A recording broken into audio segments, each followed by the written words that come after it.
Geç oturdun kalka geç oturdun. Ya sen bir yakış değildin mi?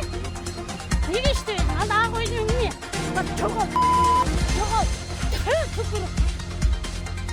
Садыр Жапаровду камактан бошотууга арналган митингде Жогорку Кеңештин жумушчуларын жаман сөз менен тилдеп, токмоктогон аял бүгүн милицияканага жеткирилди. Бул аял башка азырынча белгисиз аялдар менен биргеликте Жогорку Кеңештин ишчилерине кол салган деп билдирет Ички иштер министрлиги. Эми бул аялга карата териштирүү иштери жүргүзүлүп, анын аракеттерине укуктук баа берилет. Бул аял СИЗОдо 3-4 күн олтуруп чыкса, тарбиясы оңолоо экен деп ойлогон адамдар көп.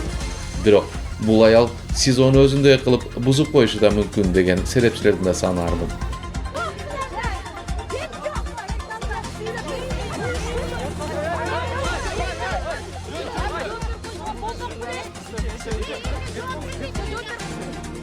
Биринчи марттан баштап Кыргызстандын мамлекеттик чек арасынан ID картаны көрсөткөн жарандар киргизилбейт.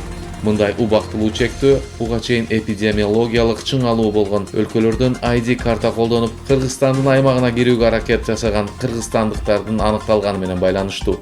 Ошону менен бирге өкмөт билдиргендей, кээ бирки учурларда ID картаны колдонуп кыргыз жарандары чек арадан өтсө болот. Бишкек-Ош жолунда 7 адамдын өмүрүн алган жол кырсыкка Mercedes-Benz Vito унаасынын айдоочусу уктап кеткени себеп болгон деп билдирет Жалал Абад облусунун жол кыймылынын коопсуздугун камсыздоо бөлүмү.